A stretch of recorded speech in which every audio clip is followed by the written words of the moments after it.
Welcome to Bayou Time. I'm Jacob DeGate, and now joining us via Zoom is Deputy Executive Director of CPRA, Greg Grandy. Thank you very much for joining us. Good afternoon, Jacob. Great to see you today. All right. I see that you'll have an upcoming public meeting that's going to take place in Houma. Can you tell us a little bit about that? Sure. So every year, the CPRA, the Coastal Protection and Restoration Authority of Louisiana, has to put together an annual plan that articulates the vision and the funding that we propose to expend for the next fiscal year. And as part of that, we started the annual plan process back in December, where we presented the draft plan to our board here in Baton Rouge. That was December 13th of last year. And we have a series of public meetings that we hold every year to present that information to the public, but also to get feedback as part of that process. We held our first meeting that was in Metairie earlier in January. Our second meeting will be Wednesday, January 31st at the Terrebonne Civic Center. Those meetings, they start at 5 o'clock, and from 5 to 6 o'clock we have an open house. Folks can come in. We've got maps across the room, have some informal discussion about the project, answer any questions anyone might have.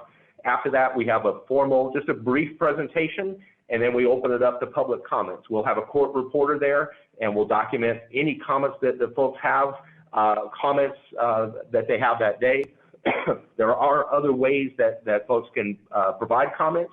And if you want to take a look at the plan before the meeting, you can go to coastal.la.gov and take a look at the draft annual plan online.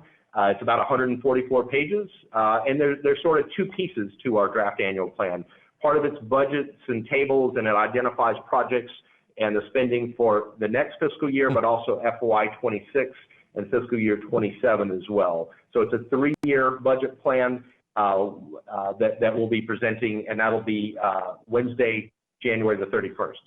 All right, so that plan, it'll show, I guess, all the projects throughout the whole, coastal Louisiana, rather than just the one specific to this area as well. But I'm sure you'll talk about the ones in this area, but it'll also, focus on the whole state as well. Sure. The plan covers everything that we do from the heel of the boot in southwest Louisiana through the sole of the boot in south central, all the way to the toe of the boot in southeast Louisiana. And our budgets for next year, it's the highest budget that we've ever had at CPRA. It's approximately $1.68 billion. And the largest portion of that is for construction of projects. So over 90% of our budget is for construction of projects. So in your region, a couple of the projects that folks are probably a little familiar with, Morganza to the Gulf and the H&C Lock Phase 2 project in the Terrebonne area. Yeah, and in fact, tonight at the Terrebonne Levee and Conservation District Board meeting, they're going to be discussing the award of that project that just went out for bid. So I know that CPRA had to come up with some extra funds because the bids came in a little higher than normal, but was expected, but higher than the engineer's estimate, I should say. But CPR thankfully was able to find some funds for us and help out. I know y'all have done a lot with that project, and we certainly appreciate that.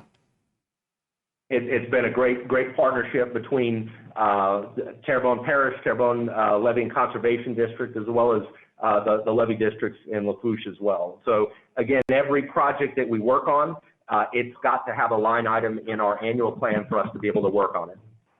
Certainly, and you said that this is one of the largest ever, and that's certainly a good thing. And hopefully, that budget will stay like that in the future endeavors. As long as the last administration had a great commitment, I believe, to coastal protection, and it looks like this administration will as well. So that certainly helps. Absolutely. Now, we do have to acknowledge that a significant portion of the funding that's come to us, over half of the funding, is part of the Deepwater Horizon oil spill, the settlements. So we do know that funding, it's not infinite, that beginning in 2031, those payments will stop coming to us.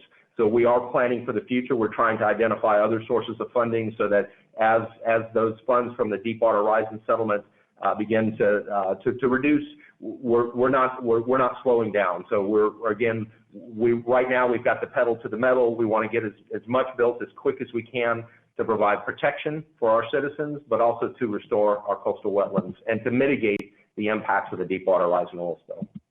Yeah, and it's important to know that it's not just construction without, going through the proper studies as well. Everything, environmental impacts and all that is considered as well as part of the permit process. And I know CPRA double checks everything the locals guys do as well. So it's certainly, a good process that's been streamlined to get it into construction, but doesn't ignore those other things. Absolutely. It also includes robust engineering and design, good analysis, so that we're building projects that'll stand the test of time. They'll be able to stand up to the hurricanes that we know we experienced. We were fortunate last year to have a season that we did not have significant hurricanes, but you don't have to look back too far. Hurricane Ida in the Central Coast, and then out southwest Louisiana the year before that with Laura and Delta that had significant impacts on our coastal areas. I'll also note the plan itself. It's got 121 active projects that are included in that.